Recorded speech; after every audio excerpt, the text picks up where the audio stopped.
तो लाइनेक्स होता क्या है पहले देख लो। लाइनेक्स होता है ऑपरेटिंग सिस्टम, जैसे हमारा विंडोज़ वगैरह होता है ऐसे ही लाइनेक्स भी होता है, ये ऑपरेटिंग सिस्टम होता है। तो कंपनीज में ऑपरेटिंग सिस्टम जो यूज़ होता है वो लाइनेक्स ही यूज़ होता है, इसी पे ही सारी एप्लीकेशंस वगैरह इंस्टॉल होती हैं, ठीक है ना। एप्लीकेशन मतलब अपाचे वेब और तुम्हारा वेबलॉजिक हो गया, जावा हो गया, पाइथन हो गया, सब कुछ जो भी इंस्टॉल्ड होगा वो आपका लाइनेक्स इन्वायरमेंट पर ही होगा, ठीक है। कंपनीज पे विंडोज़ इन्वायरमेंट पे कुछ भी इंस्टॉल नहीं होगा। विंडोज़ पे आप बस ये यूज़ करोगे आउटलुक वगैरह, मतलब कि मेल कैसे चलता है, ठीक है ना, कंपनीज में यही यूज़ होता है। अदरवाइज आपका सब कुछ जो भी इंस्टॉल होगा वो लाइनेक्स इन्वायरमेंट पे होगा। और ये होता कैसा है, लाइनेक्स इन्वायरमेंट कमांड लाइन होता है, ठीक है। ग्राफिकल यूजर इंटरफेस नहीं मिलेगा आपको, क्या मिलेगा, ओनली कमांड लाइन मिलेगा, ठीक है। जैसे CMD होता है विंडोज में, है ना, कमांड प्रॉम्प्ट, सेम ऐसा ही मिलेगा आपको लाइनेक्स इन्वायरमेंट भी। बस जो भी काम होगा वो कमांड के थ्रू होगा। एक छोटा सा भी काम करना होगा आपको, उसकी भी कमांड एग्जीक्यूट करनी होगी आपको, तभी काम हो पाएगा, ठीक है। अगर आप क्लिक वाला कोई सिस्टम नहीं है, लाइनेक्स में क्लिक वाला कोई भी सिस्टम नहीं होगा, तो जितना भी होगा सब कमांड लाइन होगा, ठीक है। इसके लिए हमने एक सॉफ्टवेयर इंस्टॉल कर रखा है इसे चलाने के लिए, सबके सिस्टम में है। तो आप उसको चलाना कैसे है सबसे पहले वो देख लो। एक VMware ये वर्क स्टेशन है, ठीक है, इसको डबल क्लिक करके इसको खोल लेना है हमें। तो इसके अंदर हमने ये वर्चुअल मशीन बनाने के लिए होता है बेसिकली। तो हमने क्या कर रखा है कि विंडोज़ में एक VMware इंस्टॉल कर रखा है जिसमें हम लाइनेक्स ऑपरेटिंग सिस्टम को मतलब हमने इंस्टॉल कर रखा है, जिसको हम यूज़ कर रहे हैं। इसमें हमें रिज्यूम पे क्लिक करना है, सबका होगा ये क्लिक, है ना, तो सबको इसको रिज्यूम करना है।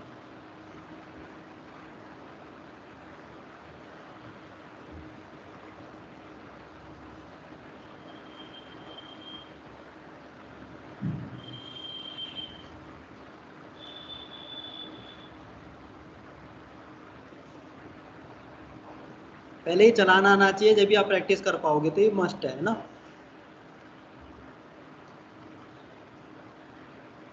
इसी के ऊपर हम प्रैक्टिस करेंगे, जितनी भी प्रैक्टिस करेंगे।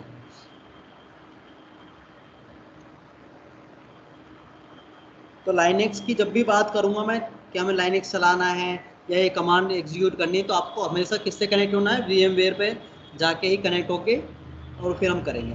कंपनीज में ऐसे नहीं होता, कंपनीज का मैं बता दूंगा कैसे होगा, लेकिन अभी आप VMware पे ही करेंगे।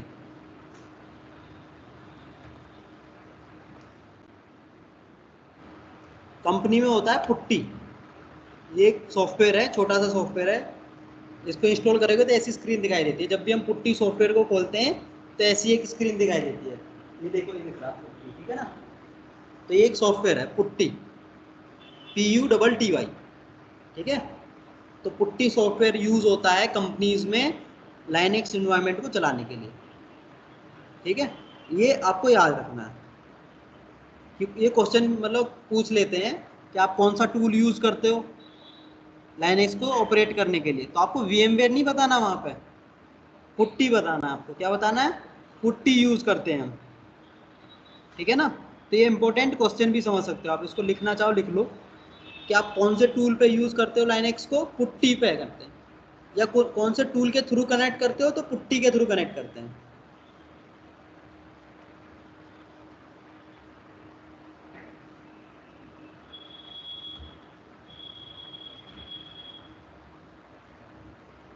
एक क्वेश्चन इसमें से भी बहुत पूछा जाता है, वो भी थोड़ा ध्यान रखना।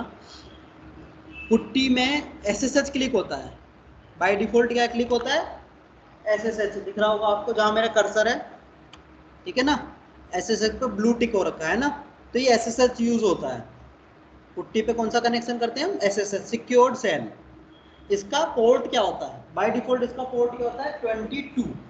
ये बहुत पूछते हैं, SSH का पोर्ट क्या होता है, 22। ये बहुत क्वेश्चन पूछा जाता है इंटरव्यू में, ठीक है ना। अगर आपको किसी भी सर्वर को SSH करना है तो किस पोर्ट पे करोगे आप, 22 पोर्ट पे करेंगे हम, ठीक है। इसमें एक और क्वेश्चन पूछा जाता है, टेलनेट करेंगे तो कौन से पे करेंगे, 23 पे। टेलनेट कौन से पे होगा, 23। देखो अब जैसे मैंने टेलनेट पे क्लिक किया तो ये ऑटोमेटिकली क्या आ गया, 23 आ गया, है ना। तो पोर्ट क्या होता है, टेलनेट का 23 होता है और एसएसएच का क्या होता है 22। ये इंपॉर्टेंट है इंटरव्यू पर्पज से। तो ये पुट्टी सॉफ्टवेयर में 2-3 क्वेश्चन के आंसर हैं, ठीक है ना। तो आप कौन सा टूल यूज करते हो, पुट्टी करते हैं। एसएसएच कनेक्ट करने के लिए कौन सा पोर्ट यूज होता है 22। टेलनेट के लिए कौन सा पोर्ट यूज होता है 23। ठीक है, कोई डाउट।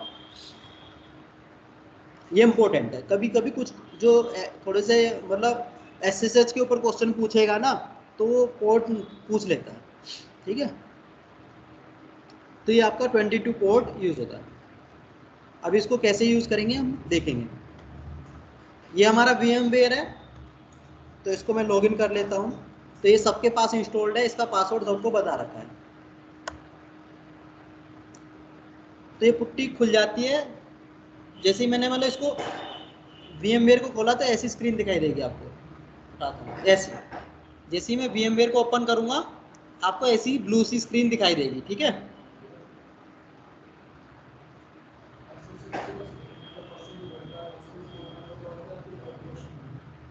हेलो, ठीक है, हाँ बताओ बताओ बताओ, पूछो मुझसे, पूछो पूछो। हाँ, और भी होते हैं। अभी हम एसएसएच पूरा एक टॉपिक है, अपने आप में एक बहुत बड़ा टॉपिक है ना, वो जब हम कवर करेंगे जब और क्वेश्चन पता है। ये एक बेसिक क्वेश्चन थे, है ना। अब नहीं, अभी इसका मेन जो यूज है वो अलग ही है। अभी बस ये पोर्ट का समझो कि पोर्ट क्या होता है। एसएसएच का काम अपने आप में एक अलग है, वो मैं समझा दूंगा कैसे करता है, ठीक है ना। इसका मतलब क्या है, ये कमांड है एक एसएसएच, वो कैसे यूज होती है, क्यों यूज होती है, ये सब हम आगे सीखेंगे। ये अभी बस इतना समझो कि पोर्ट क्या होता है, ठीक है। तो जैसे ही हम VMware में लॉग इन करेंगे, पासवर्ड डाल देंगे, सबको पासवर्ड बता रखा है, तो आपकी ये स्क्रीन दिखाई देगी आपको, ठीक है। इस पर आपको क्या क्लिक करना है, राइट क्लिक करोगे आप तो ओपन टर्मिनल करना है, ठीक है। ओपन टर्मिनल करेंगे तो ऐसा एक वाइट सा दिख जाएगा। तो यही हमारा काम करने का है, एक टर्मिनल बोलते हैं इसे, क्या बोलते हैं, टर्मिनल, ठीक है। इस टर्मिनल पे ही हमें काम करना है। देखो हमने जब क्लिक कर रहे थे राइट, तो इसमें लिखा भी आ रहा है ना ओपन टर्मिनल, तो इसका क्या बोलते हैं, टर्मिनल बोलते हैं। ये ऐसी आपकी स्क्रीन दिखाई देगी, ठीक है, वाइट सी। VMware में देखो ये एंटर फुल स्क्रीन है, इस पर क्लिक करोगे तो दिखा आ रहा है ना एंटर फुल स्क्रीन मोड, तो पूरी स्क्रीन पे आ जाएगा ये। तो ये VMware भी यूज़ करना आना चाहिए, ठीक है। ऐसे पूरी स्क्रीन पे आ गया, ताकि मतलब रीडेबिलिटी थोड़ी अच्छी हो जाती है ना। अब इसको मैं थोड़ा सा डबल क्लिक करके बड़ा कर लिया। इसका साइज बढ़ाना है तो ये टर्मिनल पे जाके, सॉरी, एडिट पे जाके प्रेफरेंस में जाना होगा, और इसमें आपका ये देखो कस्टम फॉन्ट, ठीक है। आप अपने हिसाब से फॉन्ट चेंज कर सकते हो। ये बोल्ड कर लिया, इसका साइज बढ़ाना है तो साइज बढ़ा लिया। ये आपकी रीडेबिलिटी के लिए, मतलब कैसे यूज़ करना है टूल, अभी तो बस यही सीख रहे हैं, क्योंकि प्रैक्टिस करोगे तो कैसे यूज़ करोगे, ठीक है। तो ये आपका VMware खुल गया, इसमें आपका पुट्टी का टर्मिनल खोल लिया। अब इस पर हम कमांड चला सकते हैं, ठीक है। अब हमें क्या, मैंने बताया कंपनीज में ये यूज़ नहीं होगा। अब कंपनीज में क्या यूज़ होगा आपका, पुट्टी। तो पुट्टी से कैसे कनेक्ट करेंगे, इसको पुट्टी से कैसे कनेक्ट करेंगे वो सीखना है आज, ठीक है। उसके लिए हम क्या कमांड चलाएंगे, IP space ADDR, IP address निकालेंगे अपने मशीन का। हमारे लाइनेक्स सर्वर जो है उसका IP एड्रेस निकालेंगे हम। तो IP एड्रेस निकालने के लिए क्या कमांड होती है, IP space ADDR, IP address, है ना। जब मैंने एंटर मारा तो आपका इस तरीके का आउटपुट आएगा। इसमें आपको IP एड्रेस कौन सा उठाना है, क्योंकि इसमें अगर आप देख रहे हो तो एक IP एड्रेस यहाँ भी दिख रहा है, एक यहाँ भी दिख रहा है, और एक यहाँ पर भी दिख रहा है ना। तो हमें उठाना है हमेशा ENS33 का, किसका, ENS33 का, ये वाला, ठीक है। ये वाला IP एड्रेस आपको उठा लेना है। ये IP एड्रेस मैंने कॉपी किया, तो इसमें सेलेक्ट करने से ही कॉपी हो जाता है। जैसे आपने सिलेक्ट किया ना, तो Ctrl+C या कुछ करने की जरूरत नहीं है, डायरेक्ट कॉपी हो जाता है, ठीक है। कॉपी हो जाता है, हाँ, सिलेक्ट करते ही कॉपी हो जाता है इसमें। इसकी एग्जिट करनी पड़ेगी, वही बटन ऊपर है ना, फुल स्क्रीन एग्जिट कर देता हूँ उसकी। अब हम किस में जाएंगे, पुट्टी में। ये पुट्टी है, इसमें देखो होस्ट नेम और आईपी एड्रेस लिखा हुआ है यहाँ पे। इसको मिनिमाइज कर देते हैं, यहाँ पर ये दिख रहा है होस्ट नेम और आईपी एड्रेस दिख रहा है सबको। तो इसमें हम क्या डालेंगे, आईपी एड्रेस जो कॉपी हुआ था, है ना, जो मैंने वहां से कॉपी किया वो आईपी एड्रेस में इसमें डालूंगा। पोर्ट मेरा क्या रहेगा, 22C रहेगा, क्योंकि हमने एसएसएच पे क्लिक कर रखा है, ऑटोमेटिक ले लेता है। वैसे आपको देना नहीं पड़ेगा, लेकिन फिर भी आपको याद होना चाहिए। ठीक, अब मैं क्या करूंगा, ओपन। ठीक है, ओपन करते क्या लिख के आ गया, लॉगिन एज। कंपनी में यही होगा, कंपनी में आपको क्या मिलेगा, एक आईपी एड्रेस मिलेगा। कंपनी में क्या मिलेगा, आपकी लाइनेक्स सर्वर का आईपी एड्रेस मिलेगा कि इस आईपी एड्रेस पे लॉगिन कर जाओ। तो आप क्या करोगे, आईपी एड्रेस उठाओ, वो आपको मिलेगा ही पहले से, आपको निकालना नहीं पड़ेगा। अभी तो हमें निकालना पड़ा ना, अपनी मशीन का सबका आईपी एड्रेस अलग अलग होगा, हर सिस्टम का अलग अलग होता है ना, आपको अपने सिस्टम का निकालना पड़ेगा। कंपनी में क्या, एक जेनरिक आईपी एड्रेस मिलेगा, आप भी लॉगिन करो, आप भी करो, आप भी करो, सभी एक ही आईपी एड्रेस को लॉगिन कर सकते हैं। ठीक है, तो आपको एक आईपी एड्रेस मिलेगा, वो आपको उसमें डालना है पुट्टी में, आप लॉगिन हो जाओगे, इसमें कोई प्रॉब्लम। अब इसमें लॉगिन एज मतलब यूजर नेम पूछ रहा है कि आपका यूजर नेम क्या है। ठीक है,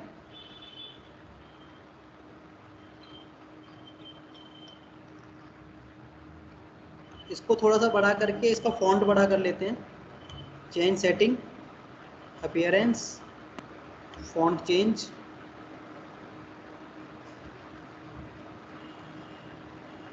बोल्ड करके 18 का, ओके।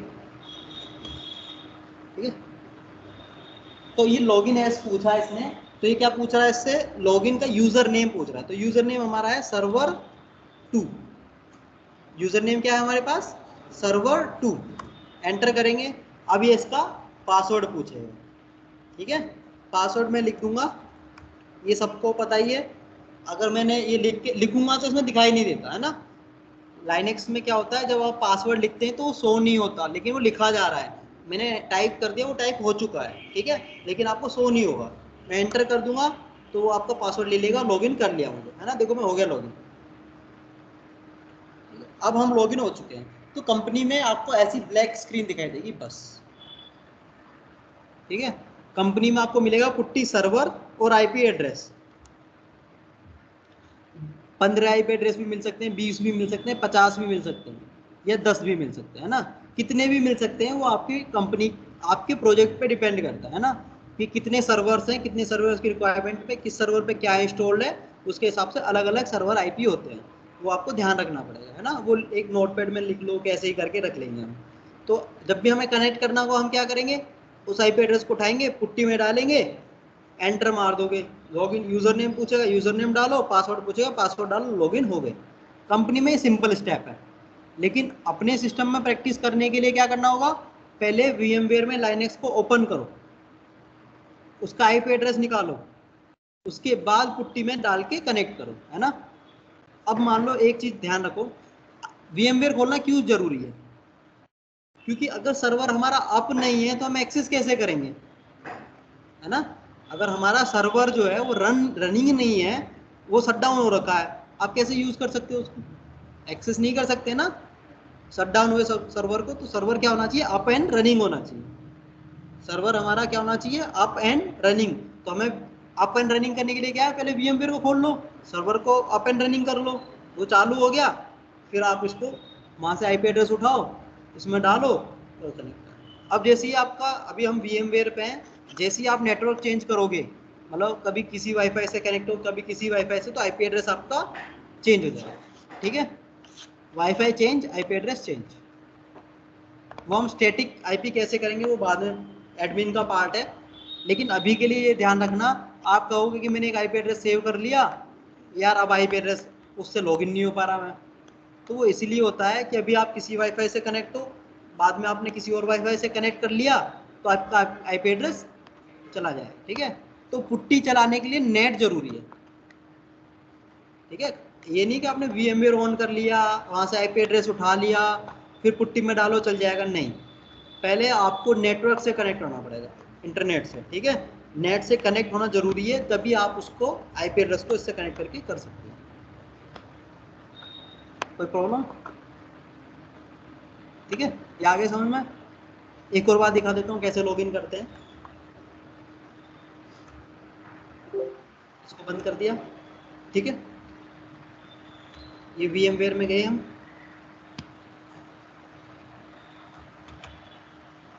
ऐसे लॉग लग जाता है तो इसे ऐसे पकड़ के ऊपर उठा दो, ठीक है। ब्लू सी स्क्रीन दिखती है ना, उसको पकड़ के होल्ड करके ऐसे ऊपर कर देना, वो खुल जाएगा, ठीक है। पासवर्ड, अब यहाँ पे आ गया, स्क्रीन क्लियर कर लेता हूँ। तो कौन सी कमांड चलानी है मैं आईपी एड्रेस देखने के लिए? IP स्पेस ADD, ठीक, IP ADDR, ठीक है, हमें ये चलानी है। इससे IP एड्रेस आपका निकल के आ जाएगा। तो IP एड्रेस क्या है हमारा, ठीक है। ये वाला हम क्या करेंगे, कॉपी करने के लिए बस सिलेक्ट करना है। जैसे ही सिलेक्ट कॉपी हो गया, Ctrl+C या कुछ नहीं दबाना, सिलेक्ट करना है, कॉपी हो चुका है। अब हम क्या जाएंगे, पुट्टी पे जाएंगे। ये पुट्टी नीचे है हमारा, इसको खोलेंगे, ठीक है। इसमें कहाँ डालेंगे, होस्ट एंड IP में, है ना। पोर्ट हमेशा क्या रहेगा, 22। SSH पे क्लिक होना चाहिए, ओपन कर देंगे, आ गया, है ना। फॉन्ट बढ़ाना है इसका, तो क्या करेंगे हम, राइट क्लिक, इस पर राइट क्लिक करेंगे और चेंज सेटिंग, ठीक है। अपीयरेंस में फॉन्ट चेंज, और ये फॉन्ट चेंज कर लो आप, है ना। मतलब इसका ये साइज छोटा बड़ा, ये आपके ऊपर है, आप छोटे में करना चाहते हो कोई प्रॉब्लम नहीं है ना। ये बस रीडेबिलिटी के लिए होता है और कुछ नहीं है। अगर आप नहीं चाहते फॉन्ट बड़ा करना, मत करो, बस ये लॉगिन जो है ना छोटा बड़ा हो जाएगा बस। नेम क्या है हमारा, पासवर्ड क्या है, है ना। अब आपको कंपनी में बस ये ब्लैक स्क्रीन दिखाई देगी और कुछ नहीं दिखाई देगा। अब इसी में आपको कमांड से ही सारा काम करना है। अब आपको इसमें नहीं पता कि फोल्डर कहाँ है, फाइल कहाँ है, कैसे कॉपी करना है, कैसे पेस्ट करना है, आपको कुछ भी नहीं पता अभी, है ना। कुछ दिख भी नहीं रहा, इसमें कुछ भी विजिबल नहीं होगा। आपको हर चीज़ विजिबल करने के लिए कमांड चलानी पड़ेगी, ठीक है। इसमें दो चीज़ ध्यान रखने की है। फाइल को इसमें बोला जाता है फाइल ही, नॉर्मल, है ना। कोई भी फाइल हो वो फाइल बोली जाएगी। यहाँ तक कि कमांड भी एक फाइल ही होती है, ठीक है। जो कमांड होती है हमारी, वो भी एक फाइल ही होती है। कमांड मीन्स अभी जो चलाई हमने IP एड्रेस, वो क्या थी, एक कमांड थी, है ना। तो वो चीज़ है। फाइल इसमें फाइल ही होती है, कोई भी फाइल और नॉर्मल फाइल ही होती है, हर चीज़ एक फाइल होती है। दूसरा, जो विंडो में हम फोल्डर बनाते हैं उसको इसमें बोला जाता है डायरेक्टरी, ठीक है। जो भी विंडो में हम फाइल बनाते हैं उसको क्या बोलते हैं हम, डायरेक्टरी, ठीक है। तो जब भी मैं डायरेक्टरी बोलूंगा इसका मतलब क्या है, फोल्डर, समझ रहे हो। तो इसमें डायरेक्टरी वर्ड ही यूज करूंगा। तो जो भी डायरेक्टरी है वो क्या है, एक फोल्डर है, ठीक है। चलो, और एक और चीज ध्यान रखने वाली है कि यूनिक्स होता है केस सेंसिटिव। इसका मतलब क्या है कि आप कमांड स्मॉल कैप लेटर्स में लिखोगे, कैपिटल में नहीं लिख सकते, ठीक है। जैसे कि एक कमांड होती है, आज की डेट देखनी है, हमें आज क्या तारीख है वो देखनी है, तो उसके लिए कमांड होती है हमारी डेट, ठीक है। तो मैं जैसे ही डेट कमांड चलाऊंगा तो आपको ऐसे स्क्रीन पे डेट दिखाई देगी। तो ये आज ट्यूसडे है, अगस्त 10 है, 2:25 हो रही है, IST टाइम जोन है हमारा, और 2021 हमारा ईयर है, ठीक है। तो डेट कमांड होती है हमारा आज की डेट देखने के लिए। अगर मैं इसमें कैपिटल में लिख देता हूँ, इसको कैपिटल में लिख देता हूँ, तो ये क्या है, गलत है। एक कमांड नॉट फाउंड, एरर आ गया ना, है ना। एरर क्या आ गया, कमांड नॉट फाउंड। तो डेट जो है कैपिटल में नहीं लिख सकते आप। तो ये क्या होता है, केस सेंसिटिव होता है, ठीक है। यूनिक्स क्या होता है, केस सेंसिटिव होता है। इसमें आप स्मॉल में ही कमांड लिखोगे, कैपिटल में कमांड नहीं लिखेंगे। जो चीज़ कैपिटल में लिखी हुई है वो कैपिटल में लिखी जाएगी, जो स्मॉल में है वो स्मॉल में। कुछ चीज़ें कैपिटल में भी होंगी, इसका मतलब ये नहीं कि कैपिटल यूज ही नहीं कर सकते, है ना। कैपिटल वर्ड यूज कर सकते हैं, लेकिन जो कैपिटल में यूज करना होगा उसको कैपिटल में ही लिखना होगा, जिसको स्मॉल में यूज करना है उसको स्मॉल में ही लिखना होगा। मतलब केस का आपको ध्यान रखना है, ठीक है। कमांड तो सारी ही जितनी भी कमांड है इसमें वो सारी स्मॉल में है। कुछ ऑप्शन या कुछ आर्ग्यूमेंट वो कैपिटल या स्मॉल हो सकते हैं, बट कमांड जितनी भी हैं, जितनी भी कमांड्स हैं वो सारी किसमें, स्मॉल में। हाँ वो कैपिटल होगा, है ना। आप कोई फाइल बना रहे हो, मान लो उसका नाम आपने कुछ कैपिटल लेटर्स में लिख दिया, तो फिर वो कैपिटल में ही लिखना पड़ेगा आपको। कभी उस फाइल को पढ़ना है या कुछ भी करना है, डिलीट करना है, तो उसका नाम आपको कैपिटल में लिखना पड़ेगा। अगर आपने स्मॉल में लिखा तो नहीं चलेगा, समझ रहे हो। लेकिन कमांड आपकी हमेशा क्या रहेगी, स्मॉल में ही रहेंगी, स्मॉल अल्फाबेट में। तो यूनिक्स होता है केस सेंसिटिव, कमांड हमेशा स्मॉल में लिखी जाएंगी। डेट स्मॉल में है तो स्मॉल लेटर्स में ही लिखोगे, कैपिटल लेटर्स में आप नहीं लिख सकते। ये दो चीज़ें ध्यान रखनी है। फोल्डर को डायरेक्टरी बोलते हैं, जो विंडोज में फोल्डर बनाते हैं, जैसे मूवीज़ का फोल्डर बना दिया, सॉन्ग्स का बना दिया, स्टडी सॉफ्टवेयर कुछ भी बनाओगे आप, एक फोल्डर होता है वो, उसके अंदर फाइल, जैसे मूवी एक फाइल है ना। Text file, word file, excel file, वो क्या है, फाइल्स हैं। MP4 MP3 सब क्या है, फाइल्स हैं, ठीक है। इसमें फाइल बोलेंगे उनको, और फोल्डर को क्या बोलेंगे, डायरेक्टरी। समझ में आ गया। फोल्डर का काम क्या होता है, एक फोल्डर के अंदर मल्टीपल सब फोल्डर या डायरेक्ट वो फाइल्स हो सकती हैं, है ना। एक फोल्डर के अंदर और भी फोल्डर होंगे, उसके अंदर और भी बहुत सारी फाइल्स हो सकती है। एक स्टोरेज है ना, एक स्टोरेज करने का वो है फोल्डर। फाइल क्या है, जिसके अंदर डेटा लिखा होता है। फाइल का मतलब क्या होता है, जिसके अंदर डेटा होता है, जैसे कि टेक्स्ट फाइल हो सकती है ना।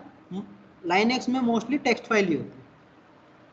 लाइनक्स में मोस्टली कौन सी फाइल यूज करते हैं हम, टेक्स्ट फाइल ही यूज करते हैं, ठीक है ना। जैसे स्क्रिप्ट वगैरह हम बनाएंगे सब टेक्स्ट फाइल रहेंगी, तो इसमें मोस्टली हमें टेक्स्ट फाइल के ही ऊपर काम करना होता है। तो कुछ बेसिक कमांड है वो सीख लेते हैं, ठीक है। कुछ बेसिक कमांड जैसे कि एक क्लियर कमांड होती है, ठीक है, CLEAR, क्लियर। वो स्क्रीन क्लियर करने के लिए होती है। किसके लिए होती है वो, स्क्रीन क्लियर। तो जैसे ही आप देखना, मैं क्लियर लिख के एंटर मारता हूँ तो क्या होता है, ठीक है। जैसे ही मैंने क्लियर लिखा, एंटर मारा, तो स्क्रीन क्लियर हो गई, है ना। तो ये क्लियर कमांड बस स्क्रीन क्लियर करने का मतलब ये नहीं है कि डेटा गया, बस ये स्क्रॉल कर देता है। क्लियर क्या करता है, स्क्रॉल कर देता है। अब इससे ऊपर जो काम किया था हमने वो देखना है, तो आप देख सकते हो। कैसे देखेंगे, ये देखो इधर स्क्रॉल बार है ना साइड में, इसको ऐसे में स्क्रॉल करूंगा, ये देखो, तो इससे पहले वाला दिख रहा है ना। तो क्लियर कमांड का काम क्या है, स्क्रॉल कर देना ऊपर। स्क्रीन क्लियर करना बोलते हैं हम, लेकिन वो क्या होता है, एक्चुअली में स्क्रॉल कर देता है। तो आपका इससे पुरानी जो कमांड आपने चलाई होंगी वो देखना चाहो तो आप ऐसे ऊपर करके देख सकते हो। वैसे इसके लिए भी कमांड होती है, लेकिन ऐसे भी आप नॉर्मली स्क्रॉल ऊपर नीचे करके देख सकते हो, ठीक है। चला दूंगा तो ऐसे, ठीक है, कितने एंटर मार दूं तो मैं क्लियर चला दूंगा, स्क्रीन क्लियर, तो स्क्रॉल कर देगा, ठीक है। ये कोई प्रॉब्लम इसमें, ठीक है। तो क्लियर एक कमांड होती है स्क्रीन क्लियर करने के लिए, और कुछ काम नहीं है इसका। डेट कमांड का काम क्या है, डेट दिखाना कि आज तारीख कितनी है, ठीक है। फुल डिटेल के साथ दिखाता है ये, है ना, फुल डिटेल के साथ दिखाता है। एक और कमांड होती है हमारे पास कैलेंडर देखने के लिए, कैल, ठीक है, CAL। कैल कमांड क्या दिखाती है हमें, कैलेंडर दिखाती है, इस मंथ का कैलेंडर, करंट मंथ का, ठीक है। कैल क्या दिखाएगी, करंट मंथ का कैलेंडर दिखाएगी, और जो आपकी डेट है वो हाईलाइट रहेगी, ठीक है ना। तो आज क्या डेट है, 10, तो 10 वाली क्या है, हाईलाइटेड है, ठीक है। इनका इतना यूज नहीं होता। डेट कमांड स्क्रिप्टिंग में यूज होगी आपके, तो इसको हम सीखेंगे आगे और अच्छे से। अभी बस बेसिक समझ रहे हैं कि कमांड होती क्या है, कि लिखते कैसे हैं, ठीक है। तो कैल कमांड क्या दिखाती है आपको, करंट मंथ का कैलेंडर, ठीक है। अगर आप कैलेंडर में और भी चीजें देख सकते हो, जैसे कि कैल 2020 का कैलेंडर देखना मुझे, 2020 का, ठीक है। तो कैल स्पेस 2020 लिख दूंगा मैं, तो ये 2020 का पूरा कैलेंडर, पूरे ईयर का कैलेंडर दिखा देगा। ठीक है, तो देखो ये पूरी स्क्रीन पर नहीं आ पा रहा, तो हम कैसे देखेंगे, ऐसे ऊपर करके, है ना, स्क्रॉल ऊपर करके। तो ये कमांड हमने चलाई यहाँ पे। ठीक है, फिर ये क्या दिखाया इसने आउटपुट में, 2020 और जनवरी फरवरी मार्च ऐसे करके पूरे ईयर का इसने कैलेंडर दिखा दिया। तो आप किसी भी ईयर का कैलेंडर देख सकते हैं। ठीक है,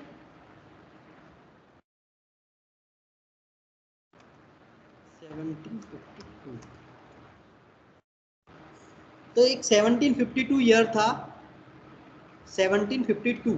ठीक है, तो इसमें है ना सितंबर मंथ अगर आप ध्यान से देखोगे तो इसमें कुछ दिन गायब है।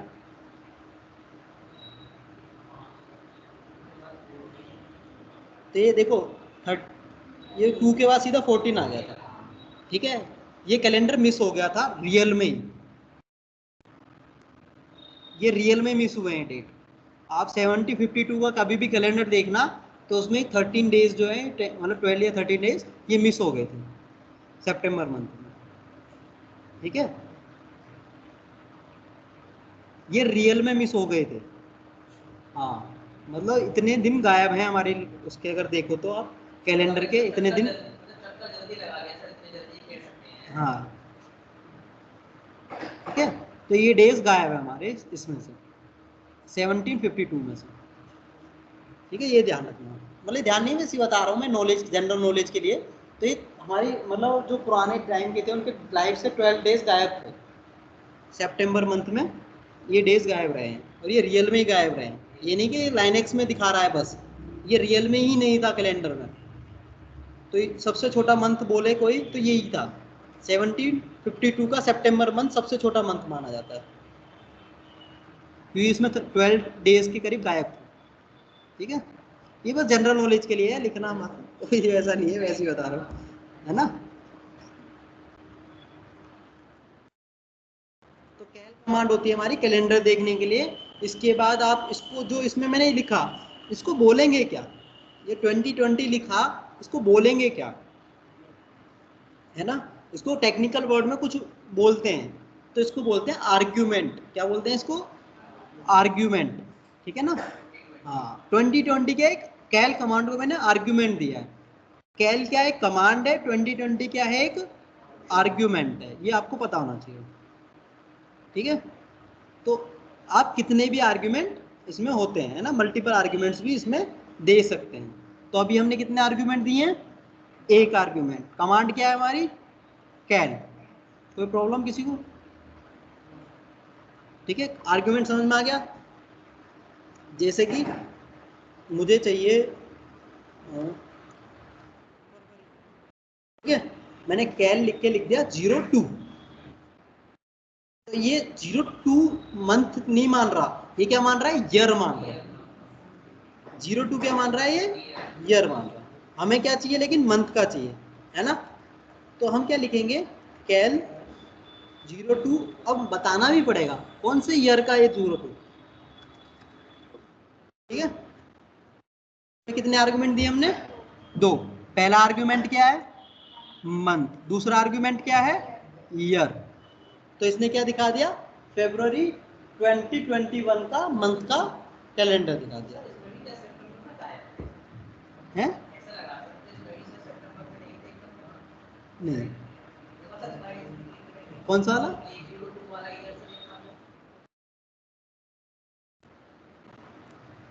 देखिए पूरे बस 1752 के गायब थे। ठीक है ना, 1752 के एक ईयर है ऐसा जिसके गायब थे, बाकी सबके अवेलेबल है।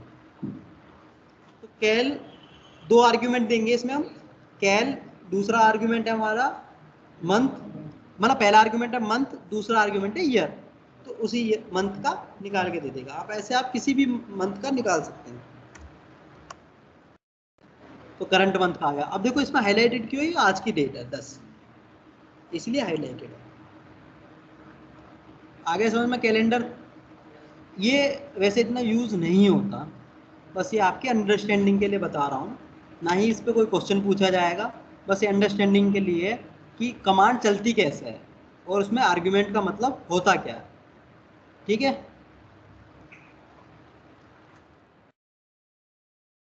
अब एक और चीज ध्यान रखने वाली है, कमांड प्रॉपर तरीके में लिखी कैसे जाती है। ठीक है, फॉर्म मतलब पूरा तरीका क्या होता है कमांड का। कमांड होती है, उसके बाद ऑप्शंस होते हैं, ऑप्शंस के बाद क्या होता है आर्ग्यूमेंट। ये एक पूरा वे है, मतलब पूरा तरीका है लिखने का। कमांड, उसके बाद ऑप्शन, उसके बाद आर्ग्यूमेंट। ठीक है, ये पूरा वे होता है। अब इसमें इसमें आप ओनली कमांड भी यूज कर सकते हो, जैसे अभी हमने की, है ना। खाली कमांड भी यूज कर सकते हैं, जैसे हमने की डेट, कैल, है ना, और आईपी एड्रेस। ये क्या है हमारी ओनली कमांड्स यूज की। आप इसमें कमांड प्लस आर्ग्यूमेंट यूज कर सकते हो, ऑप्शन को छोड़ सकते हो, जैसे अभी हमने कैल कमांड के साथ किया है ना। कैल स्पेस 2021 लिखा था ना, तो क्या था 2021 आर्ग्यूमेंट, कमांड और आर्ग्यूमेंट, ऑप्शन नहीं था उसमें। ठीक है, तो आप ओनली कमांड यूज कर सकते हो, कमांड प्लस आर्ग्यूमेंट यूज कर सकते हो, कमांड प्लस ऑप्शन यूज कर सकते हो, कमांड ऑप्शन आर्ग्यूमेंट तीनों एक साथ यूज कर सकते हो। मैंडेटरी क्या है इसमें, कमांड, कमांड जरूरी है ना। बिना कमांड के ऑप्शन क्या है, ना ही आर्ग्यूमेंट को समझेगा वो, है ना। तो कमांड क्या है, कमांड तो लिखनी ही लिखनी है। कमांड प्लस आर्ग्यूमेंट यूज कर सकते हो, command plus option, command option argument तीनों एक साथ यूज कर सकते हो, और कमांड खाली ओनली ऑप्शन, ऐसे कुछ भी किसी भी मतलब कनेक्शन में आप यूज कर सकते हो, लेकिन कमांड होना जरूरी है।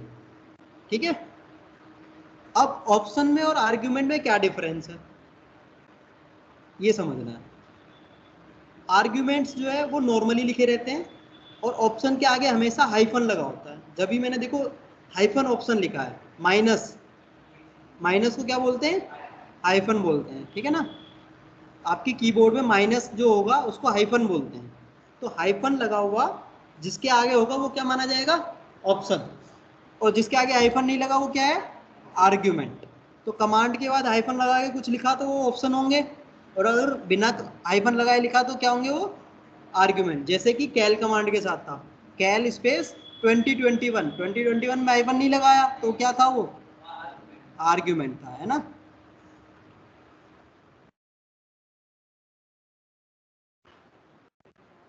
ठीक है, अब एक ऑप्शन का एक ऑप्शन देख लेते हैं, है ना। ऑप्शन कैसे, बस देखने के लिए है, समझाऊंगा मैं बाद में। ठीक है, जैसे कि एक एलएस कमांड होती है। ठीक है, एलएस कमांड में मैंने ऑप्शन यूज करना है तो ऐसे यूज करूंगा, एलएस स्पेस हाइफन एल लगाया मैंने, है ना। तो एल क्या है, एक ऑप्शन है, क्यों, क्योंकि इसके आगे क्या लग गया, हाइफन लग गया। ठीक है, एल हमारा क्या माना जाएगा, एक ऑप्शन माना जाएगा, क्योंकि इसके आगे क्या लग गया है, हाइफन लग गया है। ऑप्शन का मतलब क्या है, एल एस कमांड में अगर एक एल ऑप्शन यूज किया है तो उसका बिहेवियर चेंज हो जाएगा। जैसे कि अगर मैं ओनली एल एस कमांड चलाता हूँ तो इस तरीके से आउटपुट आता है। ठीक है, अगर एल एस कमांड को एल ऑप्शन के साथ चलाता हूँ तो इसका बिहेवियर हल्का सा चेंज हो, आउटपुट इस तरीके से आता है। ठीक है, ऑप्शन का मतलब क्या है कि उसमें एडवांस फीचर्स है, समझ रहे हो, उसके फीचर्स हैं। जैसे आप फोन होता है ना, किसी फोन में कुछ सपोर्ट करता है, किसी में कुछ सपोर्ट करता है, तो उसके फीचर्स है। ऐसे ही इस एल एस कमांड के साथ एक एल ऑप्शन होता है। ठीक है, तो ऐसे ऑप्शन यूज करते हैं। एक पूरी आर्ग्यूमेंट के साथ कैसे यूज करेंगे हम, हाइफन एल, आर्ग्यूमेंट ये। तो एल एस क्या है, कमांड है, एल क्या है, एक ऑप्शन है, डी डब्ल्यू क्या है, एक आर्ग्यूमेंट है। ठीक है, तो इससे थोड़ा सा चेंज हो जाती है चीजें, आउटपुट वगैरह देखो बदलाव आता रहता है ना। ये हम सब समझेंगे कैसे चल रही है, क्या हो रहा है, ये हम समझो। बस अभी ये समझो कि कैसे कमांड लिखी जाती है, बस। ठीक है, इसमें कोई डाउट किसी को नहीं है। आज इतना ही रखते हैं, फिर कल आगे हम इसको बढ़ाएंगे।